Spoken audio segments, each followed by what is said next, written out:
अस्सलाम वालेकुम। आप देख रहे हैं हमारा YouTube channel Ali medical care और आज हम आपको बताएंगे फ्रैक्चर मैनेजमेंट के बारे में कि अगर किसी भी इमरजेंसी की सूरत में किसी मरीज़ की किसी भी जगह की हड्डी टूट जाती है तो आपको उसको किस तरह मैनेज करना है और किस तरह उसकी फर्स्ट एड करनी है। सबसे पहले आपको फ्रैक्चर की इलामात का पता होना चाहिए कि फ्रैक्चर की इलामात क्या हैं। जब हड्डी टूट जाए तो उस जगह पर शदीद दर्द शुरू हो जाता है, उस जगह पर सूजन हो जाती है और इसके अलावा उस जगह की शक्ल जो है वो बिगड़ जाती है। इसके अलावा बाज़ औक़ात हड्डी टूटकर गोश्त को और जिल्द को फाड़कर बाहर आ जाती है और बहुत ज़्यादा खून बहना शुरू हो जाता है। आज हम आपको इसके फर्स्ट एड के बारे में बताएंगे और इसका प्रैक्टिकल करके दिखाएंगे कि कौन कौन सी जगह की अमूमन हड्डी टूट जाती है और हमें मरीज़ मिलते हैं और हम उनको किस तरह डील करेंगे, किस तरह फर्स्ट एड करेंगे। सबसे पहले आपको ये बताता चलूँ कि आपको चिपटी लकड़ी की ज़रूरत होती है। अगर चिपटी लकड़ी आपके पास अवेलेबल नहीं है तो आपने किसी भी तरह की चौड़ी सी लकड़ी उठा लेनी है और उसका साइज़ बना लेना है। अगर बाजू की हड्डी टूट गई है तो बाजू का साइज़ बनाना है, अगर टांग की हड्डी टूट गई है तो टांग का। इसकी साइजिंग आपको बताएंगे इसी वीडियो में और इसका फर्स्ट एड किस तरह करना है ये भी इसी वीडियो में आगे आपको बताएंगे। तो चलते हैं जी प्रैक्टिकल की तरफ। सबसे पहले आपने प्रैक्टिकल करते हुए सबसे पहले अपने पर्सनल प्रोटेक्शन इक्विपमेंट को पूरा करना है। ग्लव्स पहने हैं,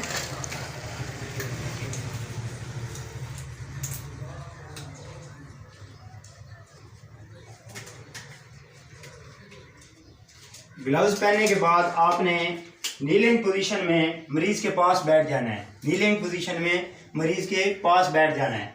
मरीज़ को जाके अपना तारुफ करवाना है कि हम कहाँ से आए हैं और क्या करना चाह रहे हैं। आपने बताना है मरीज़ को कि अस्सलाम वालेकुम भाई, हम फर्स्ट एड केयर की तरफ से आए हैं और आपको क्या मसला है, आप गिरे हैं, आपको कहाँ पे चोट आई है। अगर मैं सबसे पहले आपको फीमर या टिबिया फिबुला के फ्रैक्चर के बारे में बताऊंगा कि इसकी फर्स्ट एड हम किस तरह करेंगे। तो अगर एक पेशेंट की हड्डी टूट गई है फीमर की या टिबिया फिबुला की तो हमने उसकी साइजिंग करनी है। सबसे पहले एक हम स्प्लिंट लेंगे, मीडियम स्प्लिंट लेंगे, उसकी हम साइजिंग करेंगे कि ये क्या उसकी टांग के बराबर है। उसके बाद हम किसी चिपटी लकड़ी का इस्तेमाल करना है, उसके ऊपर काटन या कपड़े का नरम का इस्तेमाल करना है ताकि उसके अज़ा पे दबाव ना हो ज़्यादा। तो सबसे पहले हमने उठा के थोड़ा सा इसको और उसके नीचे उस लकड़ी को रख देना है। लकड़ी को रखने के बाद आप दो प्रोसीजर कर सकते हैं, या आप उसको पट्टी के ज़रिए मुकम्मल लपेट सकते हैं। पहला तरीका, अगर आपके पास पट्टी अवेलेबल नहीं है तो आपने बराबर साइज के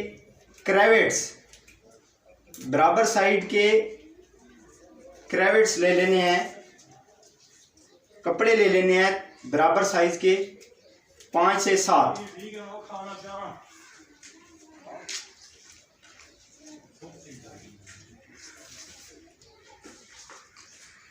या आपके पास क्रेविट्स,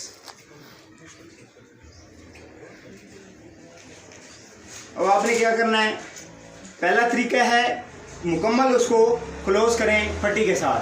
अगर आपके पास पट्टी अवेलेबल नहीं है, आप किसी भी कपड़े की एक बराबर साइज़ की 5-7 क्रेविट्स ले लें, उसको नीचे से गुजारें पट्टी के और उस टांग के नीचे से गुजारें थोड़ा सा उठा के और उसको 5 मुख्तलिफ जगह पे इस तरह करके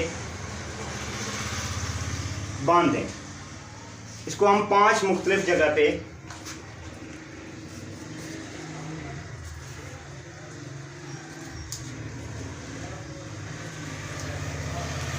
ताकि हड्डी का जो जोड़ है वो पहले वाला और बाद वाला, ये दो जोड़ जो है वो उसके हरकत ना करें। अगर वो हरकत करते हैं तो उसको मज़ीद नुकसान पहुंचाएंगे। अब हमने इनको 3 से 4 क्रेवेट लगा दिए हैं, ये हड्डी इसकी साकत हो गई है। अब हम इसको हॉस्पिटलाइज कर सकते हैं। और अगर इसकी हड्डी गोश्त फाड़ के बाहर आई हुई है, किसी भी मरीज़ की हड्डी गोश्त फाड़ के बाहर आई हुई है, तो सबसे पहले आपने उसका जो जहाँ से ब्लड आ रहा है उसको आपने ब्लीडिंग कंट्रोल करनी है। उसके बाद आपने उसका स्प्लिंट करना है।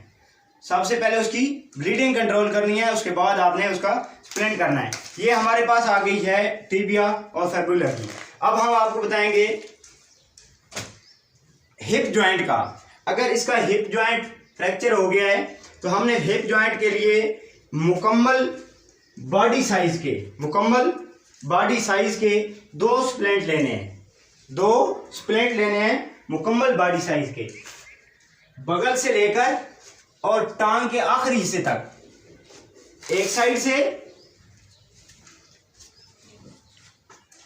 और दूसरी साइड से मुकम्मल इसके हमने क्रेवेट ले लेने हैं।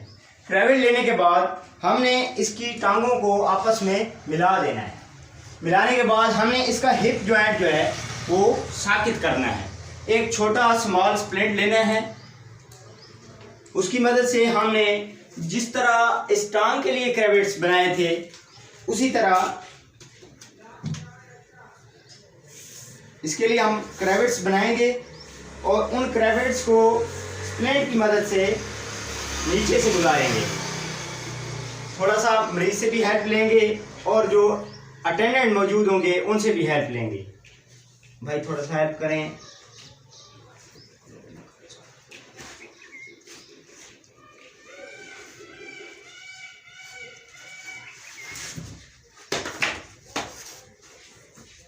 सीधा रखें। ये हमारे पास एक क्रेवेट लग गई है इसकी, ये एक क्रेवेट लग गई है इसकी।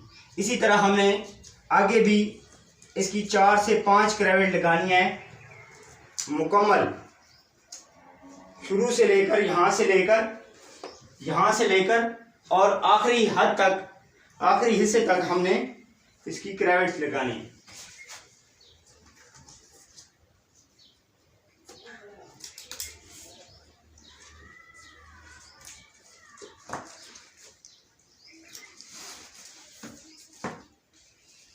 ये हमने लास्ट वाली और दरमियान वाली और शुरू वाली आपको बता देते हैं। ये दरमियान में, लास्ट पे और शुरू वाली। इसके अलावा आप देख लें कि अगर वो उसकी बॉडी जो है ना मज़ीद उसकी हड्डी हरकत कर रही है तो आप उसको 5 से 7 क्रेवेट लगाएंगे। ठीक है जी। क्रेवेट लगाने के बाद उसका एक यहाँ पे शुरू पे क्रेवेट लग जाएगा, एक यहाँ पे लग जाएगा, एक यहाँ पे लग जाएगा। इस क्रेवेट के लगने के बाद इसका बॉडी का जो मरीज अज़ा हैं वो हरकत नहीं करेंगे और हिप जॉइंट जो है वो हरकत नहीं करेगा। इसके बाद हम आपको बताएंगे कि किसी मरीज का अगर रेडियस अल्ना या ह्यूमरस फ्रैक्चर है या उसका क्लेविकल फ्रैक्चर है या उसका शोल्डर डिसलोकेट है तो उसको हमने किस तरह डील करना है। तो हमने एक स्प्लिंट लेना है, उसकी साइजिंग कर लेनी है उसकी। अगर ये बाजू उसका मुड़ा हुआ है, यहाँ से फ्रैक्चर है तो उसको मोड़ के रखना है, यहाँ पे उसका स्प्लिंट करना है। स्प्लिंट करने के लिए हमने मुकम्मल आपको बताया है कि मुकम्मल भी इसकी पट्टी कर सकते हैं और 2 से 4 क्रेवेट्स भी लगा सकते हैं। 2 से 4 क्रेवेट लगाएंगे तो वो भी वही काम करेंगे और अगर इसका मुकम्मल आप ड्रेसिंग करेंगे तो वो भी वही काम करेंगे कि इसकी दोनों अज़ा जो है वो साकित हो जाएंगे। अब हम आपको इसकी ड्रेसिंग करके बताएंगे।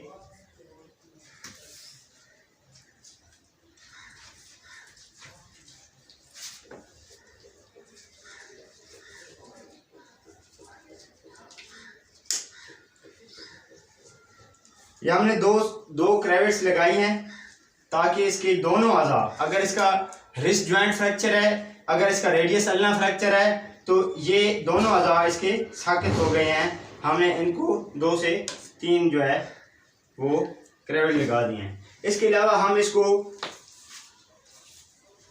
इस तरह करके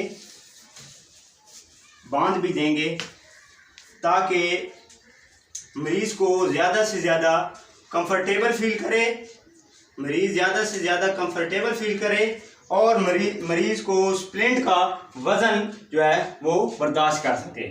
इसके अलावा अगर इसका शोल्डर डिसलोकेट हो जाए या क्लेविकल बोन डिसलोकेट हो जाए तो उसके लिए भी यही ट्रीटमेंट है कि उसको हमने एक स्लिंगी लगाना है और एक उसका हमने स्वैथ लगाना है। उसका तरीकाकार ये है, स्लिंग इसी तरह लगेगा जिस तरह लगा हुआ है। इसके अलावा स्वैथ लगेगा, वो हमने शोल्डर से, इसके शोल्डर से लेकर और इस साइड वाली बगल के नीचे, साइड वाली बगल के नीचे यहाँ पे इसको हमने बांध देना है। ये इसका बाजू का, शोल्डर का डिसलोकेशन जो है या क्लेविकल बोन की जो डिसलोकेशन है उसका ट्रीटमेंट है। इसके अलावा अगर इसकी रिब्स फ्रैक्चर हो गई हैं, पेशेंट की रिब्स फ्रैक्चर हो गई हैं, तो उसका ट्रीटमेंट क्या है? उसके लिए हम बल्की ड्रेसिंग का इस्तेमाल करेंगे। बल्की ड्रेसिंग मीन टू से, अगर एक पेशेंट का रिब्स फ्रैक्चर है तो उसको हमने ये कहना है कि आपने दोनों हाथ आगे रखने हैं और एक सिराना या कोई कॉटन रोल हो गया या ज़्यादा से ज़्यादा कपास हमने ले लेनी है और उसके सीने के साथ रख देनी है और उसको हमने क्रेविट्स लगा देनी है। क्रेविट्स लगा देनी है यहाँ पे, जिस तरह हमने बाकी जगह पे क्रेविट्स लगाई हैं उसी तरह हमने यहाँ पे भी क्रेविट्स लगा देनी है ताकि पेशेंट ज़्यादा से ज़्यादा कंफर्टेबल फील करे। और पेशेंट से ये भी पूछना है कि भाई आप सांस आराम से ले सकते हैं? भाई अगर वो सांस आराम से ले सकता है पेशेंट तो आपने उसको बल्कि ड्रेसिंग कर देनी है और यहाँ पे 2 से 3 क्रेविट्स लगा देनी है। जब भी कोई स्प्लिंटिंग आप करेंगे किसी भी अज़ा की, स्प्लिंटिंग करने के बाद आपने प्रीफ्यूजन का अमल करना है। प्रीफ्यूजन क्या है?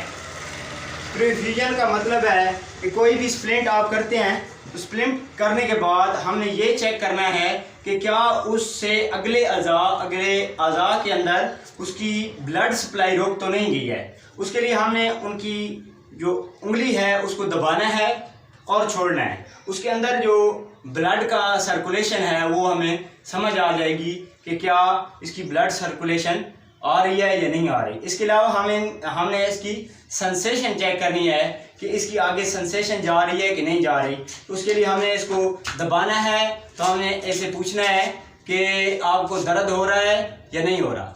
अगर उसको दर्द हो रहा है तो इसका मतलब है कि उसको सेंसेशन फील हो रही है। ये है हमारा आज का टॉपिक, फ्रैक्चर मैनेजमेंट। इसमें हमने आपको मुख्तलिफ फ्रैक्चर के बारे में बताया है। Femur fracture, hip joint fracture, radius ulna fracture, humerus fracture और इसके अलावा क्लेविकल और शोल्डर डिसलोकेट का फ्रैक्चर, बल्कि ड्रेसिंग यानी रिब्स फ्रैक्चर और इसके अलावा जो भी छोटे मोटे फ्रैक्चर हैं उनके फर्स्ट एड के लिए हमने स्प्लिंटिंग का इस्तेमाल करना है। पहले हमने साइजिंग करनी है और उसके बाद हमने स्प्लिंट लगाना है। ज़्यादा बेहतर ये है कि आप कॉटन बैंडेज का इस्तेमाल करके मुकम्मल रोल करें। अगर आपके पास कॉटन बैंडेज मुकम्मल नहीं है तो आप कोई भी कपड़ा लेकर उसको मुख्तलिफ जगह पे क्रेविट्स लगा सकते हैं। आपका ये वीडियो देखने का बहुत शुक्रिया। आप हमारे चैनल को सब्सक्राइब करें ताकि हमारी आने वाली वीडियोस आपको मिलती रहें और आप ये फर्स्ट एड की ट्रेनिंग मुकम्मल कर सकें। शुक्रिया।